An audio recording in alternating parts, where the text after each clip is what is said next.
Alright, motherfuckers. I'm gonna do a solo stream. Haven't been able to get on much lately.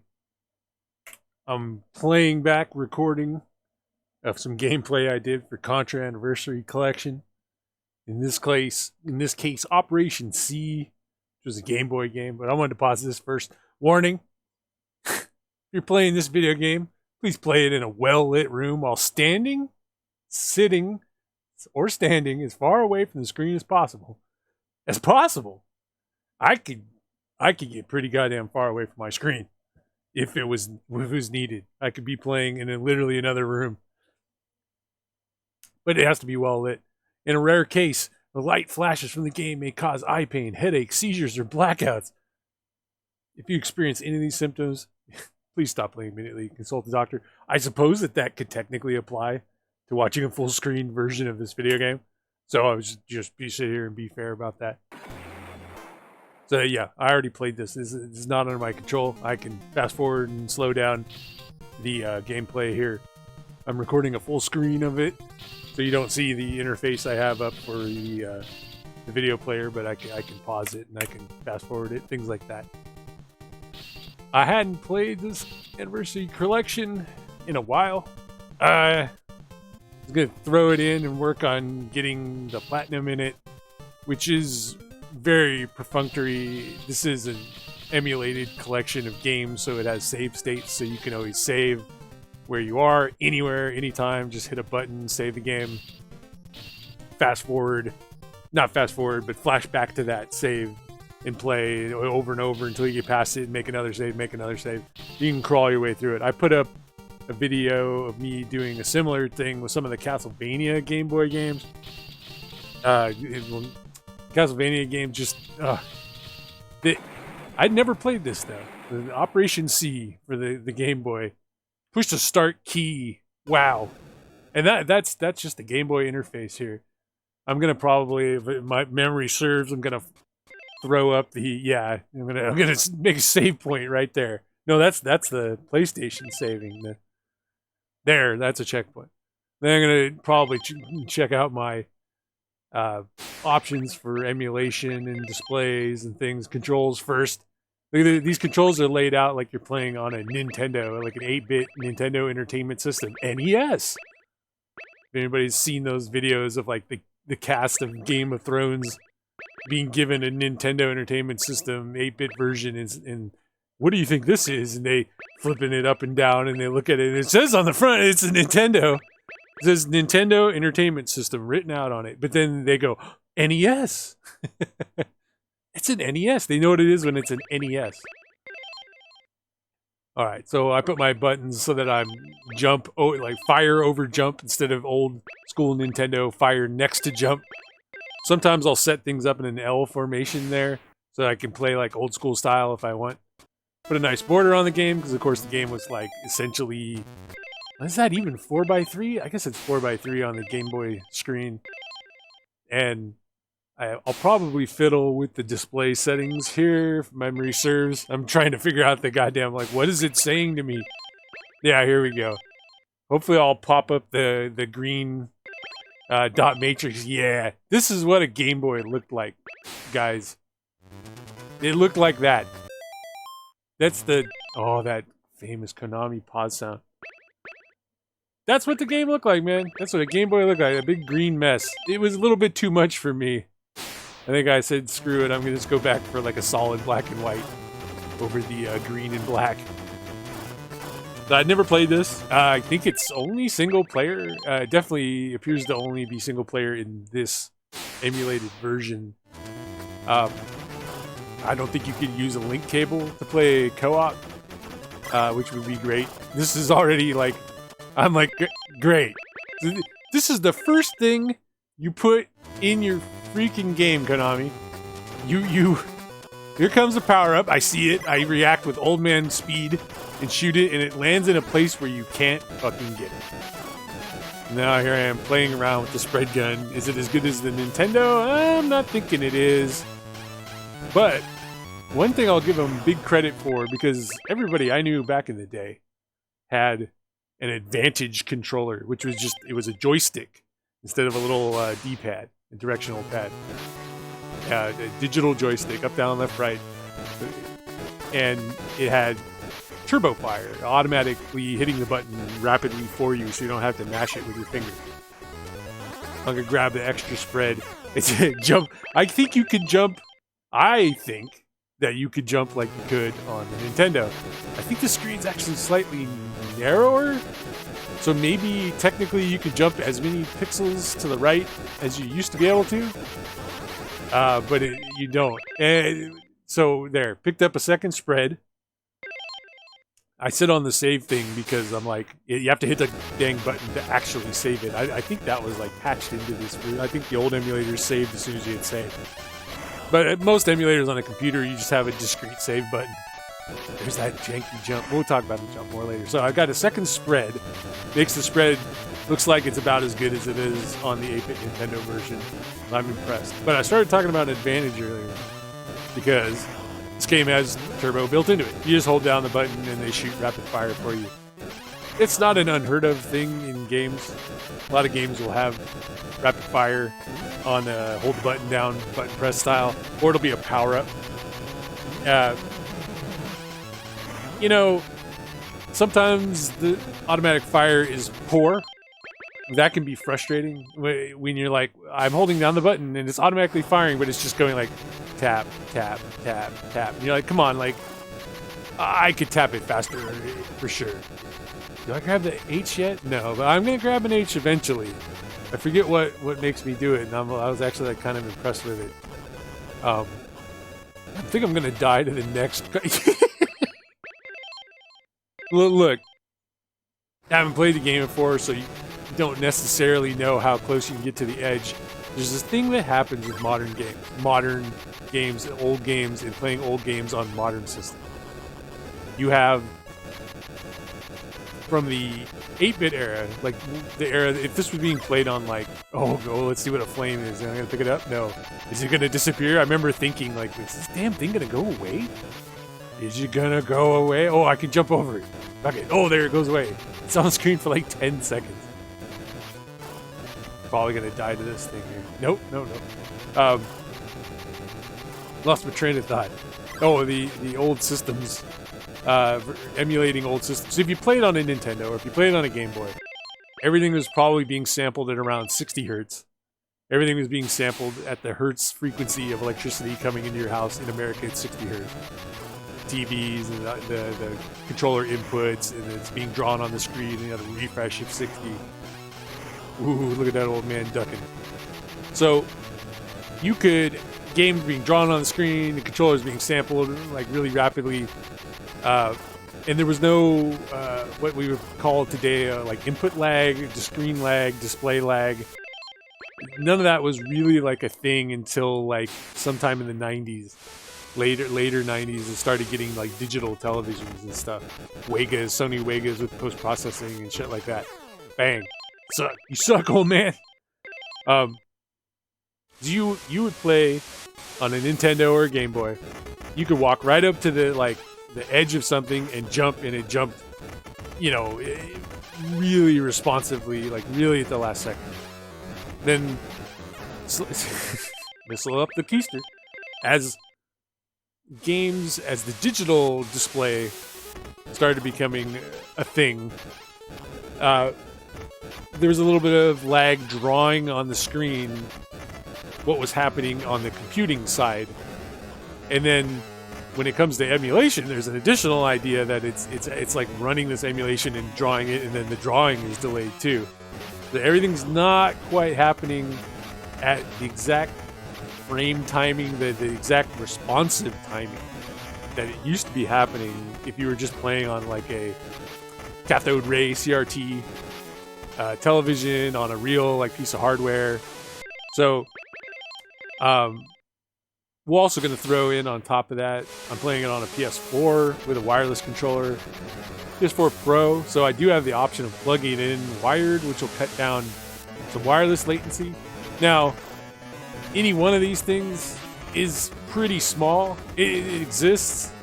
It's going to be like the wireless latency is going to be anywhere from like 2 milliseconds to 20. Maybe if you have like a little bit of hiccup in your wireless Bluetooth, you know, you'll have like it'll double or triple that up to like maybe 80 milliseconds. It's not a lot. Those are thousandths of a second. So, you know, under extreme condition, you might get a tenth of a second delay. You're gonna start noticing a tenth of a second. The screen I play on is under 20 millisecond delay. I think it's around 15 or 16. It's a LG B6A, is the original HDR like OLEDs. One of the reasons I bought it was it was reviewing as a good responsive screen. I'm going to get up and move my cat out of the way so he doesn't stop my recording. He's just looking right at it. He's like, I'm gonna screw you up. Okay, he didn't do it. Let me make you a spot, kitty. Look at that. You destroy all the little gun ports and you destroy all the little missile ports and it blows up and doo-doo-doo-doo-doo-doo-doo. So anyway, all that delay thing. The TV has some delay, the emulation has some delay, the remote has some delay. So you get games these days designed so that the jumping timings when you need to like jump aren't nearly as pixel perfectly demanding as they were back here. Because back here it's like, well, you just went up to the end and hit the damn jump button when you're like right on the edge. And back the thing I always remember is back in the like 8-bit Nintendo era, you could walk Mega Man's like, you could stand with like his toe just barely like on a ledge, and it's like, oh, he's standing on the ledge. We could edge him out until the toe is right there, and then jump. But now, like, I was just playing in the last like week. I worked on getting the platinum, finishing up the platinum for Hollow Knight, which is a great fucking game. But at some point, deep in the development and the DLCs, which they all roll in all the DLCs to the PS4 version, it became extremely timing, and it became really hardcore in the combat, asking you to do a lot of like frame perfect stuff. But even as frame perfect as it asks of you, the way they deal with it is like they give you a lot of fudge room in the jump, so you jump a little bit early. So when I see a whole level ago, when I started this conversation, I see myself walk up to the edge and try to jump, and I walk off. It's because I'm thinking, well, I should jump super late because it's an old game, so I need to walk up as far to the edge as I can and then jump. And instead, like in Hollow Knight, you jump really early and they give you extra jump that you need. Oh, look at that! How are you gonna know what to do about that? That's another. You wouldn't get a thing like that in Hollow Knight. Something probably is gonna just shoot out and just land on your head. And your character in this game, in the Contra, you can't move fast enough. Like, thing shoots out and I'm like, oh well, I'm dead. You know, like you can't jump on this stage. You can't do anything. This was pretty good. I'm talking over the soundtrack and stuff, and there's going to be a lot of menu clink-a-da-clink, clink-a-da-clinks going on. But one of the things, like, the graphics on a Game Boy, see, I picked up the tracking, the homing, the H. And I was like, well, actually, this thing practically shoots out like a spread gun anyway. And then if you don't hit your target, it goes into it homes in. So I was like, maybe I'll just stick with this thing? This is me trying to like figure out something in real life. Let's see if we can get to... There we go. And just hammer on this gun. Is it vulnerable yet? Who knows? It's an old game. There you go. Bing, bing, bing, bing, bing. There's two distinct little sounds. There's like a ting, ting, ting, and a bang, bang, bang. I keep making those save states because, you know, as cool as this game is, I don't really want to learn how to play it just to, like, experience it. God, look at this homing gun. Because, honestly, there's probably, say, 8-bit Nintendo Contra, tons of experience for me. And then there was a game called Hardcore Uprising, which is basically a Contra game, but it doesn't have the name Contra in the title. And I played the crap out of that because I was like, I should get the platinum in this. This is really great. It's actually one of the hardest goddamn platinums there ever was. I would say as hard as Hollow Knight was, the platinum in Hardcore Uprising is even harder because they all are. They're just multiple like beat the game without dying, like with just beat straight runs through the game without ever getting hit. Because it's a Contra game. It's well, I'm trying to remember. Is it one hit? It's pretty damn close to one hit. You unlock characters that are strictly better, except that they are one hit. So you got to play through the entire Contra game without dying once. And that game has all kinds of cool, like updated Contra stuff, like running and dodging and stuff. So it's pretty goddamn straight. But in this game, oh, you can hear the music.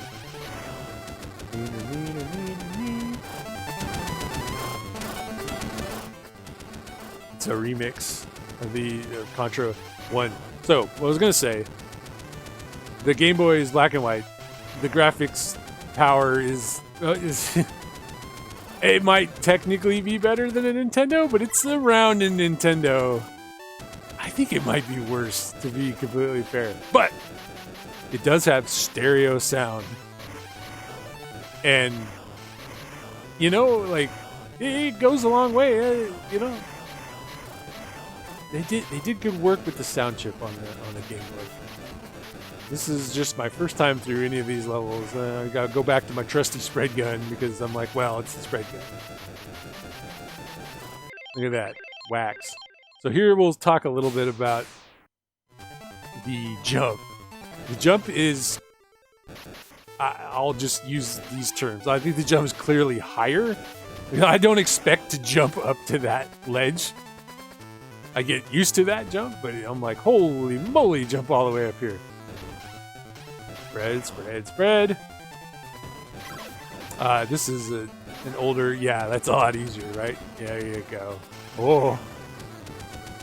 It clearly jumps higher, but it feels like don't expect to jump up to there. Tracking bullets are going all over the place. Here's a real quick the background here. If this was the 8-bit Nintendo version, the background would be like slightly animated, or at least the colors would be cycling and stuff. The jump in this game just seems to go really far up, but not very far forward.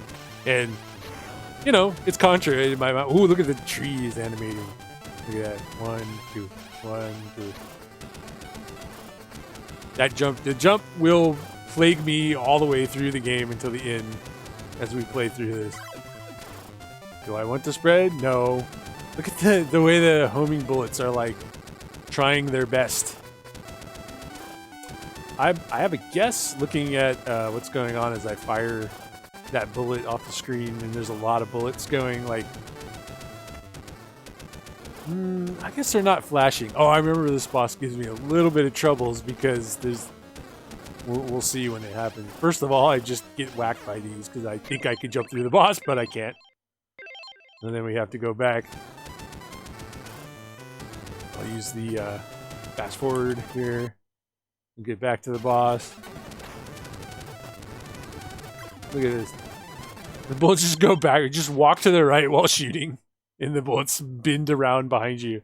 There's something awesomely lazy about how they track. Like they track perfectly, but they don't really go straight there. They have to like arc around or whatever. I remember thinking like, okay, well, it's gonna shoot this shit out. So what if I stand on the side and shoot the tracker? Okay, that thing fell. I can't even tell. Like, my expertise with the game is so pathetic. Oh, yep, see, I was worried. That's the thing that happens on the 8-bit Nintendo version of Contra, is if you're too close to the right-hand side of the screen when you regain control of your character after fighting, like, a mini-boss, or if you're playing in, like, 2-player mode and one guy's anchoring the screen. Oh, God, I just keep jumping 2 levels up when I think you can only jump 1. Why is see, I think I'm gonna jump on the thing to the right. And I die and jump over the way to the right. I jump all the way up instead of jumping to the right. Alright, here we are. Now I'm like, okay, well, how can I jump in a minimal way? Whoa. There's the sound. I say I lost the sound there.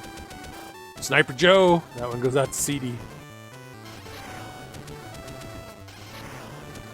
How can I advance? Let's see. Oh. And you just... It's an old game, so... There's like, usually like... The tendency... Look at this, I'm not jumping twice on any of this shit.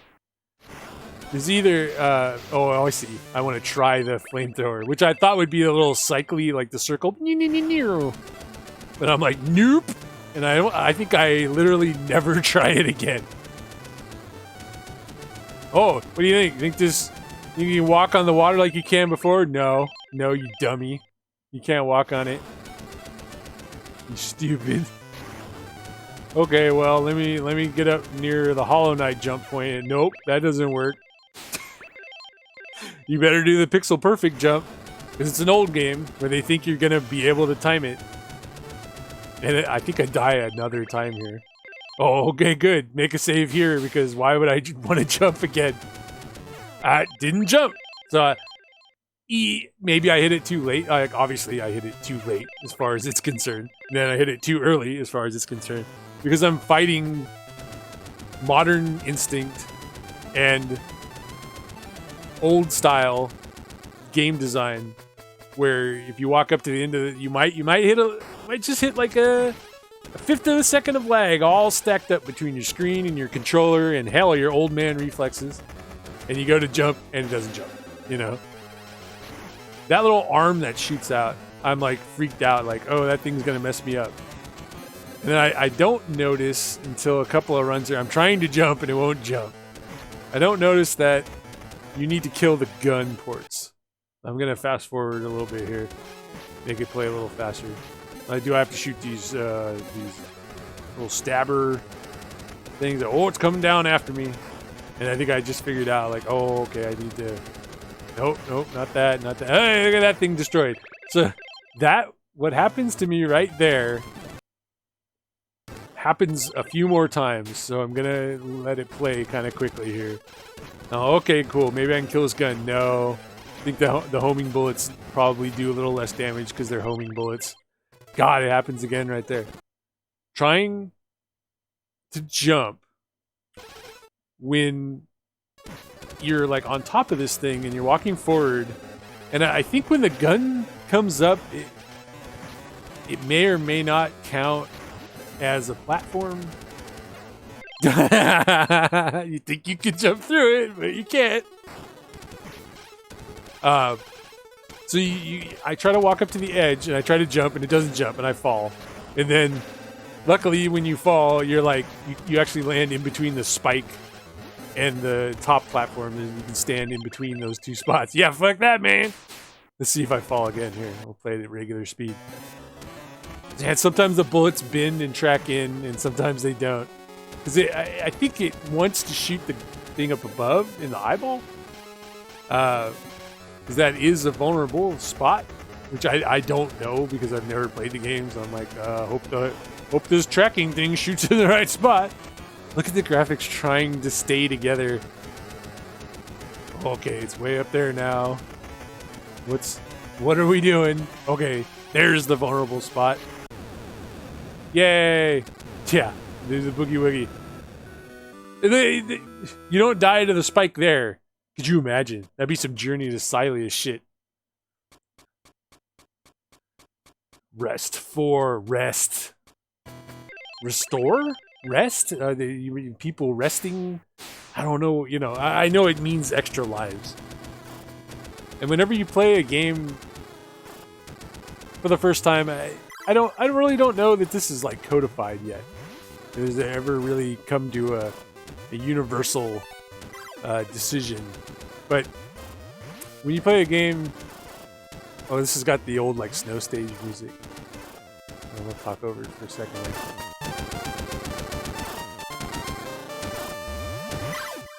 It's cool. It's cool to hear music you're familiar with, you know. It's the codification of rest, one-ups.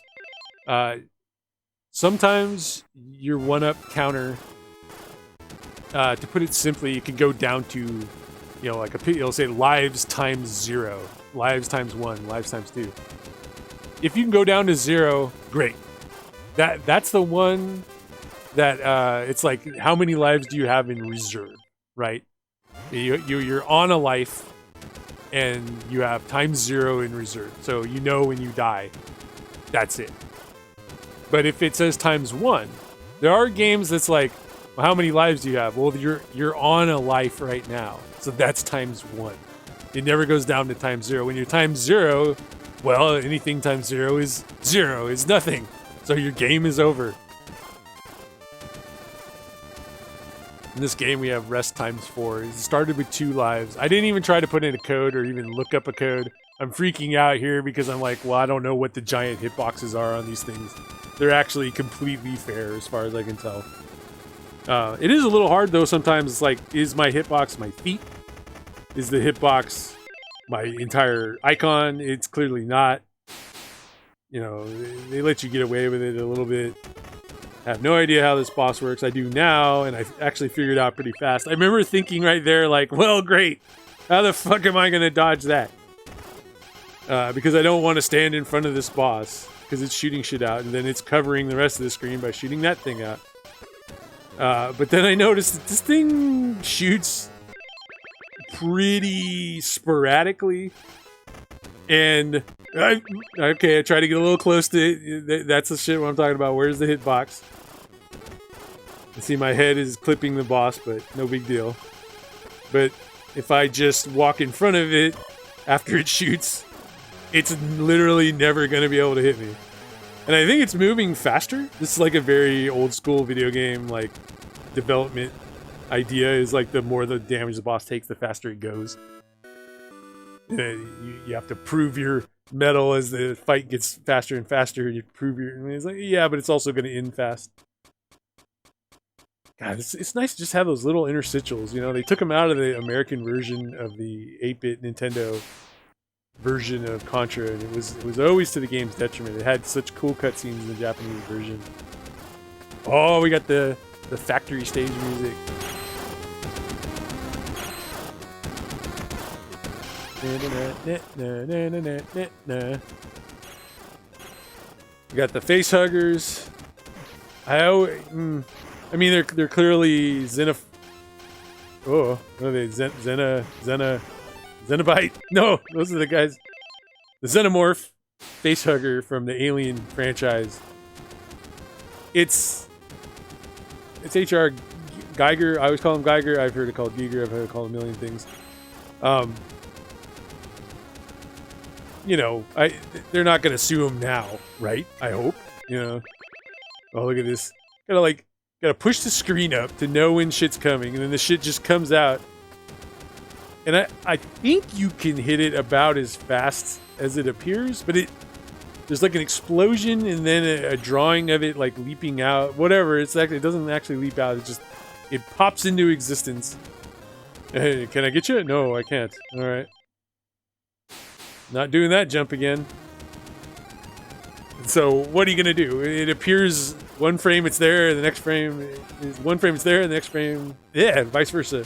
One frame it's not there, the next frame it is. Fucking tracking bullets can't hit it. Great, you know. They kind of look like a Metroid in some of these containers. What? I think one of the bullets barely got it. Woo! I'm just getting freaked out by my own bullets, which are, I think, they're the same graphic but colored slightly differently than the bullets I'm shooting. Granted, I'm just spamming my bullets because I don't give an F. 2 in a row, huh? How tricky. Let's see if I can jump this spread gun. I don't want to wait. I guess I'm gonna wait. I mean, the thing I'm shooting is a spread gun. Look at it. It's so dumb. I'm not waiting through that again. Save. I love it. Ping! The thing breaks, an explosion occurs afterwards, and then an appearance of an enemy. Thank you, tracking bullet. The first 2 stages, they made sense to me. I was like, yeah, these are fair. This stage is probably the first, the stage that would give people trouble. I mean, clearly, because the overhead stages are nothing. The bosses were super easy. First stage is the first stage. Maybe the first boss will give you a little bit of trouble trying to get your knowledge on about that submarine. But this stage, because of these forced scrolling platforms and just introduction of concepts that are not necessarily unique. I was gonna say unique to this game. These lasers are basically a representation of the lasers from... Look at the fucking bullets don't come out and hit it. Where are they going? Where are the tracking bullets going? You have to deal with the force scrolling, so you can't move forward slowly. Which is usually the... Like, oh, can I fall off of this? Yeah, I can. What? Yeah, I mean, what are you gonna do? If you have safety grab, as they would call it when I was working on Tomb Raider, safety ledge grab or whatever you call it. Oh, okay, that thing kills you too. That's not the laser killing me, by the way. It's literally the piece of terrain that's shooting the laser out. If you had safety ledge grabs in these kind of games, then what would even be the point, really, of jumping?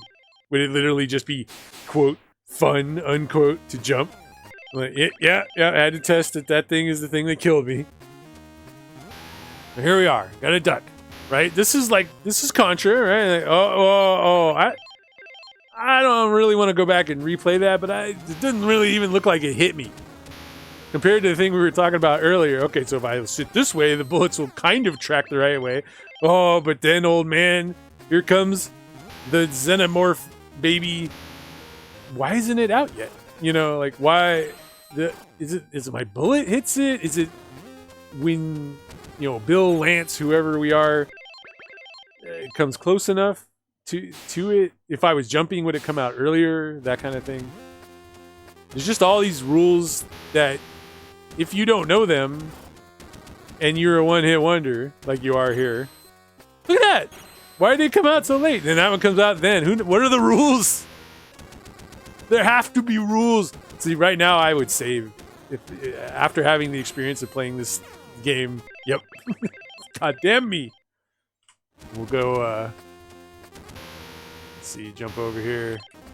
Play a little bit faster. God, it actually looks kind of smooth. This is 2x. I wonder if I'm sure the Game Boy was drawing at 60 frames, but maybe internally it was rendering at around 30 frames.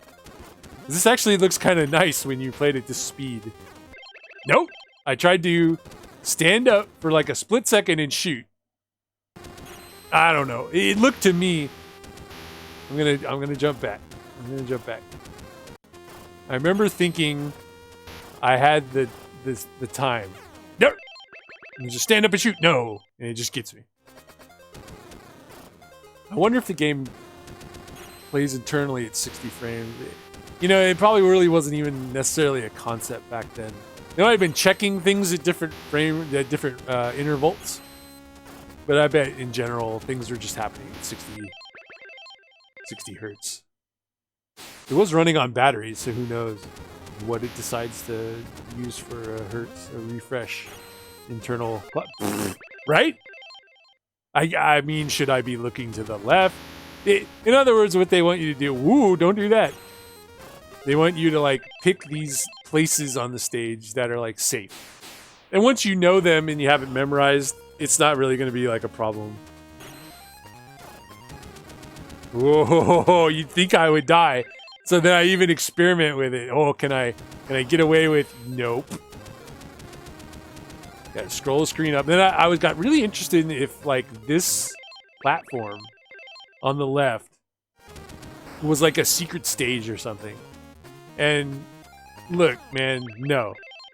I mean, I know this now. At the time, I was like, I wonder if there's like a power up or a 1-up or something over here. Nope, you can't even move up to it right there when I jump. Should I try over time? Nah, you know. Gotta give Konami and Capcom in the 8-bit era, which I count this as the 8-bit era. These little hearts on those things trip me out. They really knew how to draw an explosion in these graphics. They're like Konami had these like circular explosions for the Contra series. That they're very Contra to me. And dead. Didn't shoot it enough. That I remember that I did this days ago, and I'm still mad about it in real life. All right, game. I'm just gonna sit here and slowly shoot this to death. You earned it, man. If it was a real emulator, you would cut out a fifth of this video in like save load states. This boss is probably the one that would, if I was trying to do this legit, in my old man reflexes. Yeah, that's tough. That pattern, as you're gonna see, the pattern actually changes. What he decides to do changes, and maybe it depends on his position, if he's kneeling or standing or something. Yeah, man. Here we go. Let's make the save right here. This would probably be a boss if I was trying to do this legit, where I would just come here and, like, you know, dump on him and try to do it with lives. Like, I would probably try to do it. I probably wouldn't just stand there and die on purpose, but I would probably stand here like this and hope that this set of rockets go over my head. But if the rockets go over your head, then you have to move afterwards. But if they don't go over your head, you have to move immediately. And then I walk into him. Real good.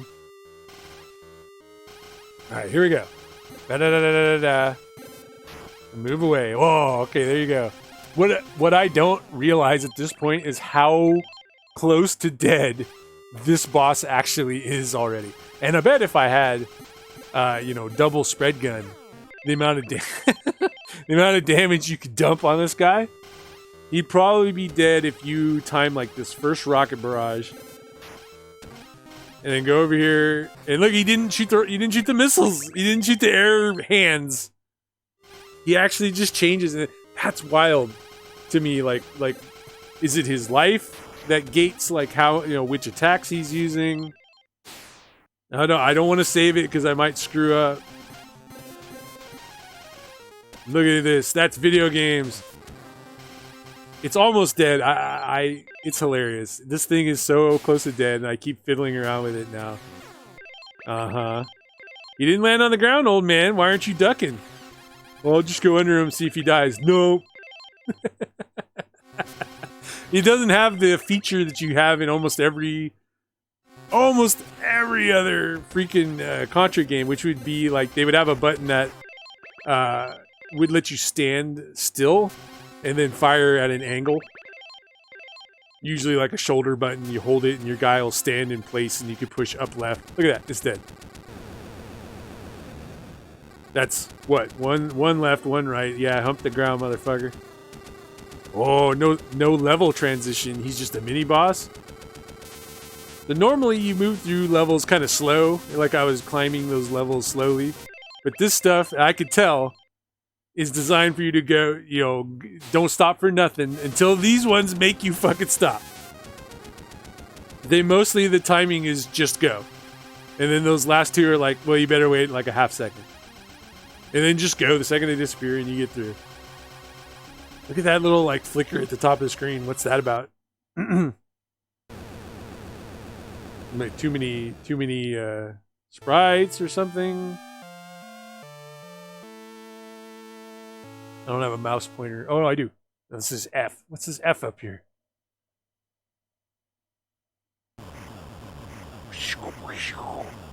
Reminds me of Bionic Commando. Very billowy clouds. Bionic Commando also having an island exploding, but the Capcom explosion in Commando is very like Capcom. The explosions are like nestled in each other. They're like a spider egg or something. They're like layers of exploding explosions, whereas the explosions in Contra are like these like circles, these C's. They're like Contra logo almost.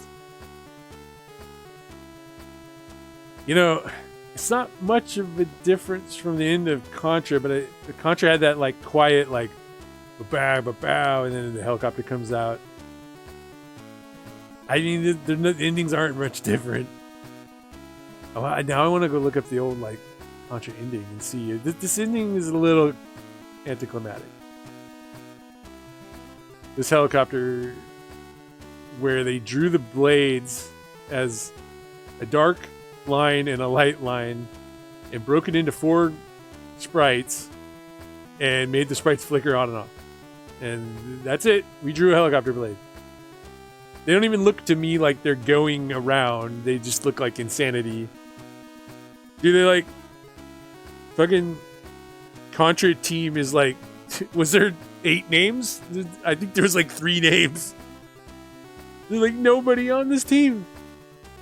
Such fucking badasses back then. They just make everything all by themselves. Shout out to Fishman. H2O1 Man. Presented by Konami. Presented by... Look at that fade out. Hey, you want to play again? Did you make more lives than you used to have? We'll throw... Let me go back and look at the credits again real quick. Look at that helicopter moving. Everything's slightly moving. Speed it up just a tiny bit. Actually kind of makes the song a jam. Okay, programmer. Agihara. And Hayano. Graphics. They're like, we're gonna make the shit, you draw the shit. Kimura. Oh, of course, we gotta have a badass sound dude. Unauchi. For 4 people. Matsuda. Kurokotai. And the FC Contra team.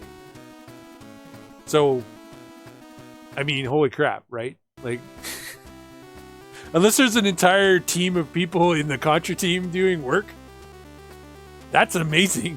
This is essentially like 3 people and the sound guy or something. 2 programmers, a guy who drew it and a guy who made sound, and some special thanks. I hope the special thanks guy brought him fucking okonomiyaki pizzas and shit, but they worked all night making it. Alright guys, thanks for watching. Actually, I tell you what, we'll go out on the presentation.